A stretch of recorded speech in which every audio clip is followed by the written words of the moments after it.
All right. So, we're talking about all the ways that something can go wrong with artificial intelligence. And as one group of people have said, there's basically 4 things that can go wrong. So what are we talking about today? We're going to talk about financial collapse, global warfare, extinction level scenarios. What do you want to talk about today? Well, they're all uplifting topics, Will.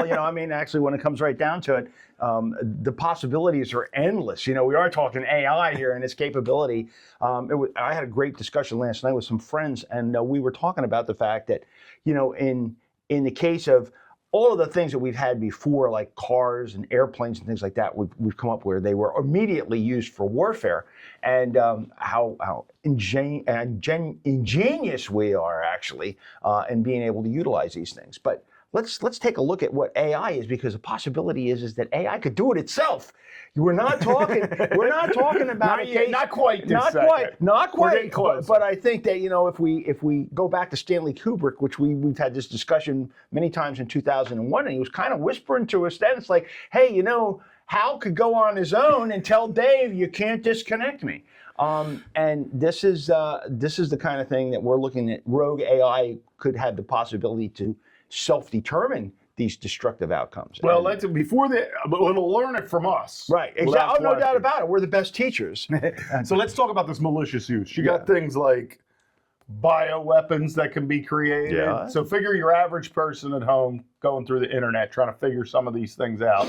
It's going to be pretty difficult, right? There's all kinds of formulas, scenarios, but if AI can break that down for you and give you a step-by-step to how to build a bioweapon, and you can actually hook let's say you can even hook the AI up to the chemical processing equipment that you're using, it's going to become pretty easy to become pretty dangerous with this unregulated artificial intelligence out there. It becomes an enabler for sure.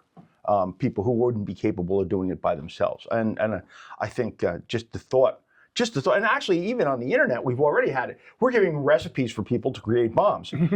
That seems like that's an area where we should be starting to take a look at, because, what exactly is the purpose of this stuff? Is it supposed to be helpful, or is it supposed to be providing the tools for bedlam? And I think that's kind of like where we're going today. Well, and I think this is the biggest concern, especially with malicious intent. All right, that's obviously an extreme example, but let's take a less extreme example of things that we're looking at, which is just a rogue actor or a rogue state out there getting onto the artificial intelligence, and it's something like 0.00014% of, if you can change that on the internet, which was wild to me to see, you can actually affect the AI's thinking. So you could spread a lot of disinformation out there if you really wanted to, pretty easily. Well, and that enters into the propaganda intent, which is something where we're talking old methods that are becoming perfected with the capabilities of the machine. We're no longer just using an individual's mind to dream this stuff. You're looking at the conglomerate of all of those lessons from the very beginning, and the malicious use. As soon as this stuff is out there and it's available, if somebody wants to cause trouble, they certainly have the tools to do it. So, all right. So the other thing that can happen all of a sudden, if you're using AI, and think of all the camera systems out there, and we think about kind of hacking kind of systems, and you've seen people inside their house, human beings hack into people's Ring cameras. A lot of people have cameras inside their house to either watch their nanny, their children, their dogs, etc. What about this idea of using even for mass surveillance? All of a sudden, somebody with an AI or the AI itself could really, well, not the AI, because it's a language model, so it's not going to see anything. We'll talk a little bit in a future episode or in the end of this one about a vision model versus a language model for artificial intelligence. Right now we have a language model. So someone at home could maliciously use this for mass surveillance. Rogue states could use it to surveil large portions of a city, if you will, if they were going to make some kind of terrorist action or something. So it's really kind of, we had to, it's almost December in 2025, and we had the drone scare, actually, because I was part of talking to the media about it. It actually started about this week last year. And think of the amount of hysteria that went through that. Now let's talk about how much between misinformation, mass surveillance. I mean, you want to worry about being surveilled. You could use the cameras within your own neighborhood, your own house to surveil you, to get information, to do something malicious, I think. Well, if you want to talk rogue state, for instance, we've got cameras that provide intel that wouldn't even have been available 20 years ago. As I drove over here, and I see a camera every 10 or 20 miles on the interstate taking a picture of what the traffic conditions are like and whatever else they may be recording. And, every red light. Yes. Probably almost half the people, if not more, is doorbells, one form or another out there. I mean, it's just I don't even know how you think you're not being watched at every second of your life at this point, between cell phones, satellites, drones, and it's sold. Every camera on the ground. It's sold, and I think that the interesting thing about it is that all of this stuff is sold as like a really good thing for us.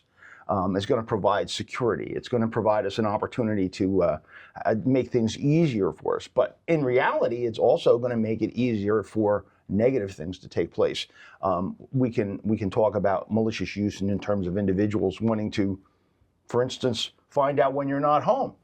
That would be an example. And as even the sophistication is a constant race. It's like something new comes in, then something new comes in to hack to something new, and then they have to have something else new. And if you're behind the eight ball, the next thing you know, you're finding that they're able to break into whatever you have. But how are you able to control that then? How are you able to regulate that? Because it's so, I mean, we have seen, you cannot regulate social media. I mean, they've tried. It's kind of interesting.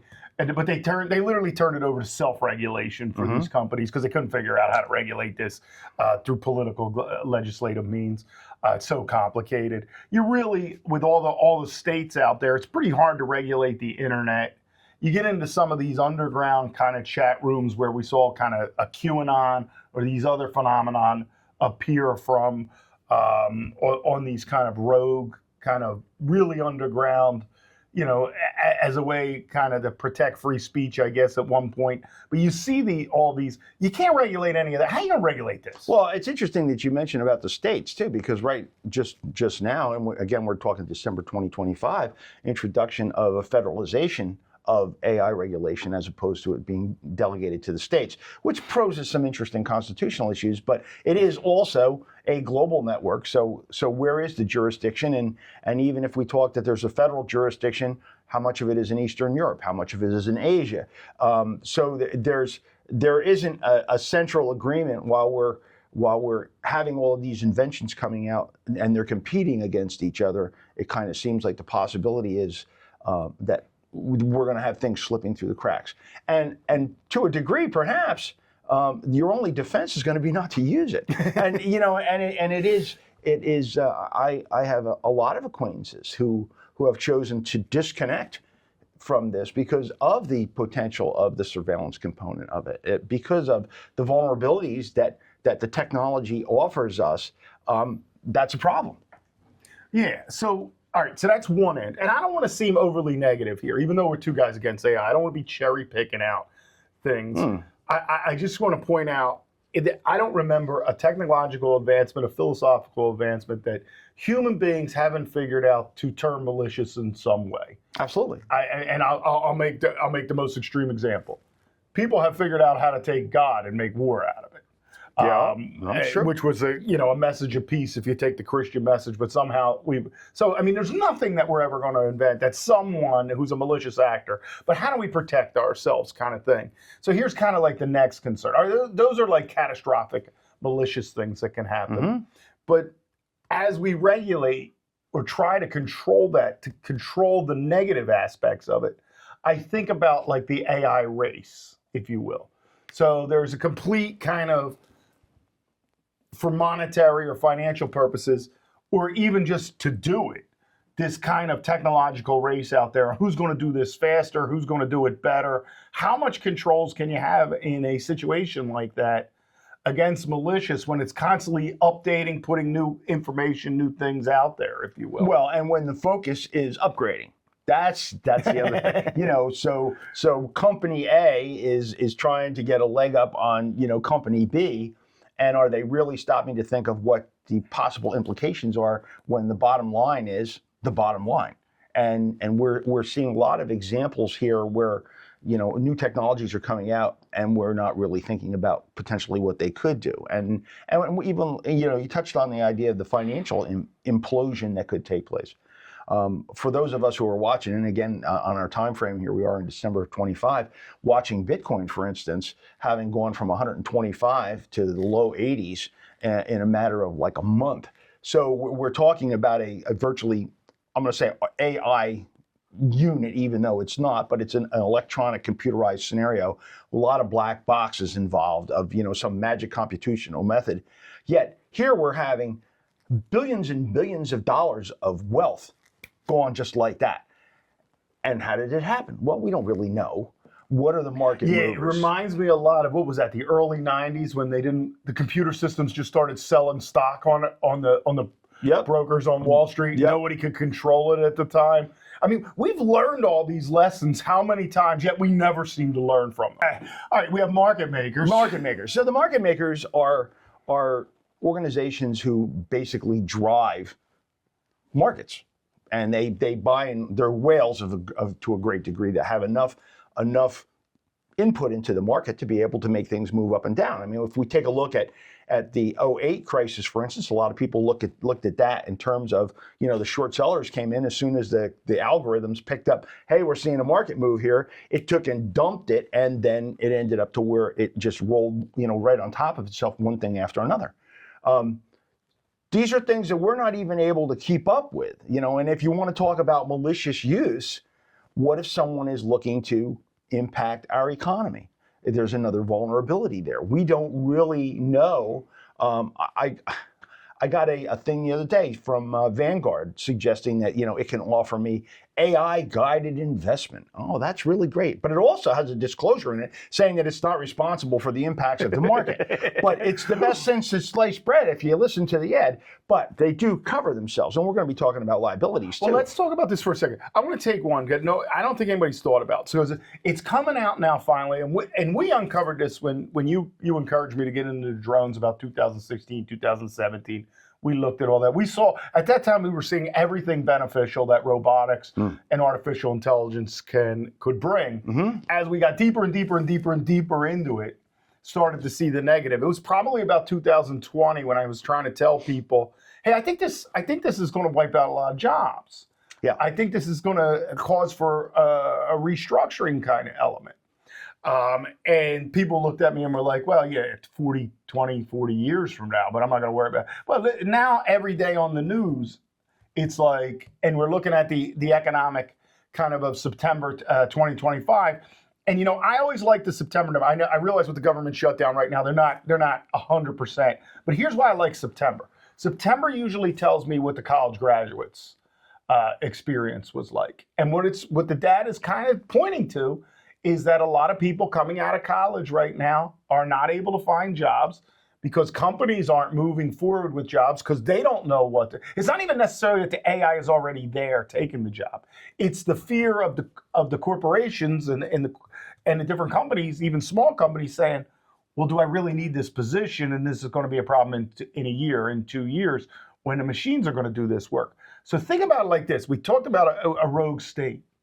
We talked about the ability to really impact the AI model. What if I was a rogue state actor and I said, forget disrupting them through misinformation. Let's improve the AI for their corporations to send their entire economic model into collapse. So basically, when we think about capitalism, it depends on my ability to go out there and find a productive leaning job that I'm able to take care of my family. And this has worked since the founding fathers got here and said no taxation without representation, and we're gonna move into this economic model, which if you look at the Constitution, it's the pursuit of happiness, it's economic. It's not most of what we're doing right now in terms of what we talk about with, let's say, New York City and this kind of democratic, socialist, communist, whatever you want to kind of call them. That's probably an economic model that we might be being forced down our throats in this. If no one can go to work, capitalism doesn't really work anymore. So let me America has succeeded on capitalism. I don't care what anybody says.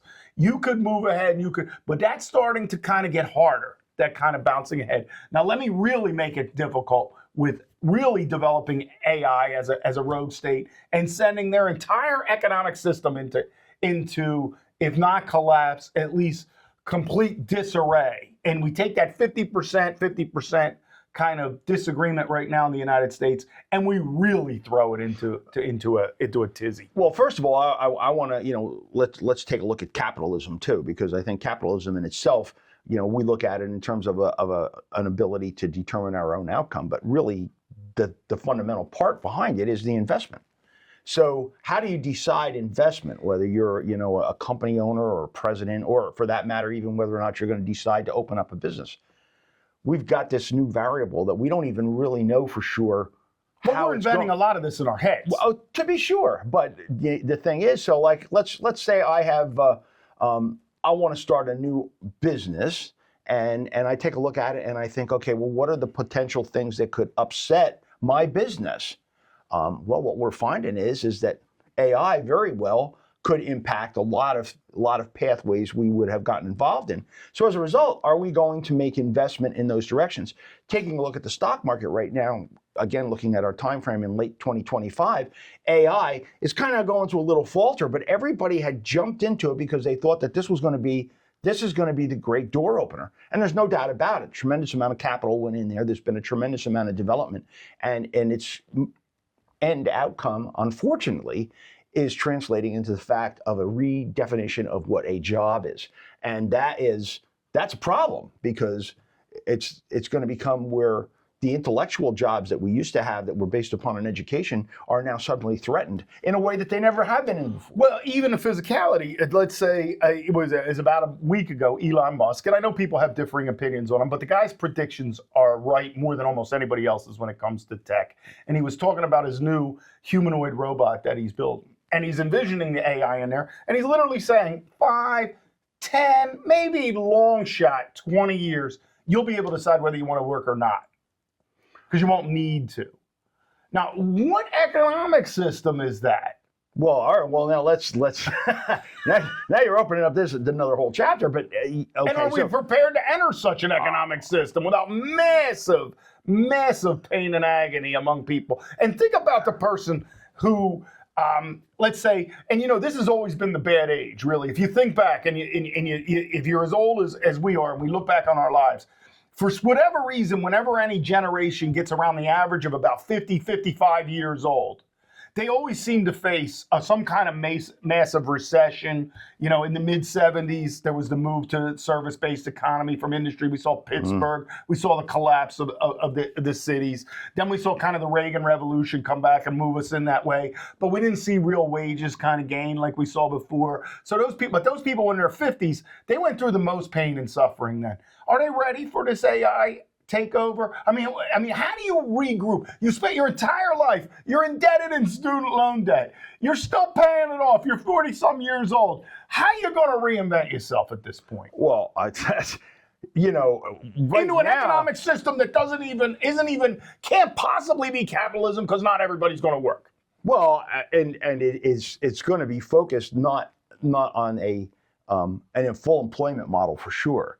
So as it becomes more and more, if you talk about the quasi-socialist solution, we'll do like the Chinese, and we'll hand everybody a shovel and say, go let's make a dam together. Well, that's nothing. But nobody will take any physical risks. See, the CCC Corps in the 30s, that was what that was about. Yeah, sure. My grandfather was in it. Everybody was unemployed, and Uncle Franklin decided we're going to put everybody to work, and sure enough, we did. We built a lot of great things. Yeah, but people died. That's true. No, they died from the risk of doing to building the skyscrapers, the bridges, the Tennessee Valley Authority. Nobody's allowed to die anymore either. So how do you do this? Everything's got to be 100% safe. What do we go out there, one person at a time, and pick up a rock and move it over with the OSHA guy standing over you? Is this our life going forward? This is the meaning we're going to have? You're talking to the wrong guy on that, because I'm trying to get you riled up here. And you are. You've managed to light me up a little bit.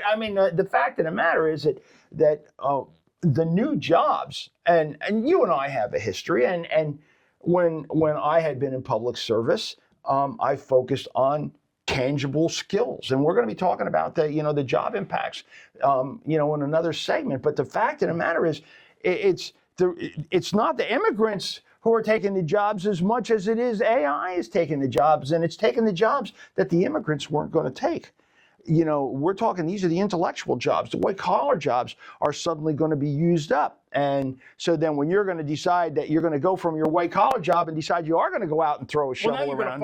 You are going to compete with the immigrants. That's finally. right. So, that the new jobs that are being created, they're being created in a whole different venue than the one that we've got right now. And college graduates, like you talk about their outcomes. So what are they being trained for?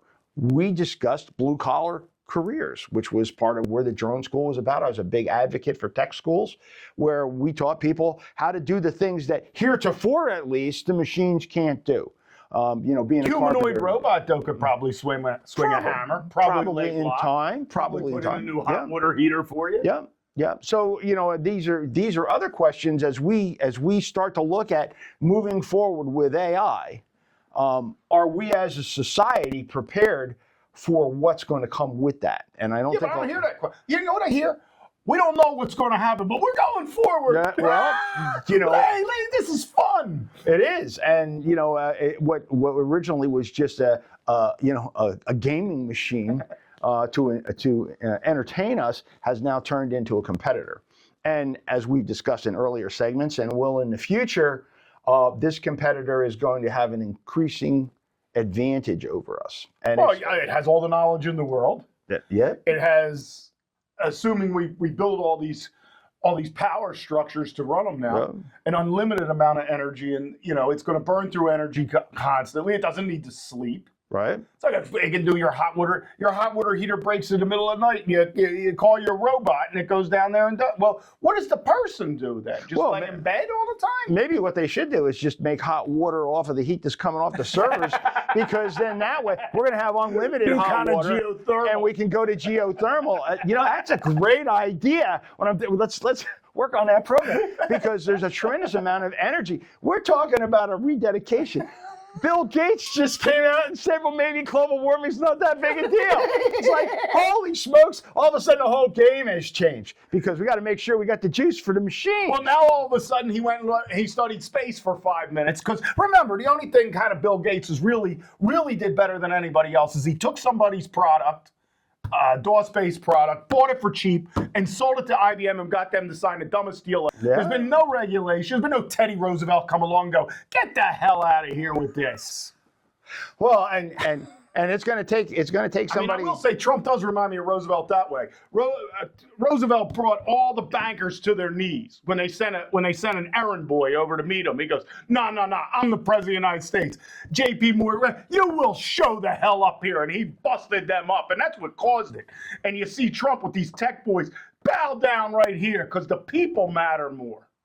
Well, but it's not going far enough because our president likes money a little bit. Oh, well, that's like what makes the world go round. And actually, at the end of the day, even if we want to be critical here, there's no doubt about it. There's a race going on. The United States is not going to be in a vacuum here. This is a worldwide problem. The impacts upon our citizenry here are not necessarily being impacts created within the United States. If we were just doing it ourselves, Correct. I agree. But we are stuck with the rest of the world, and Correct. we can't control. And this stuff is so microed, right? You don't need, Ukraine taught us this. You don't need massive billions of dollars of weaponry. You could do this stuff on the cheap. This you could do with a computer. What was it? Was it Sam Altman who said, I can't wait to see the first $1 billion one-man business or one-person business?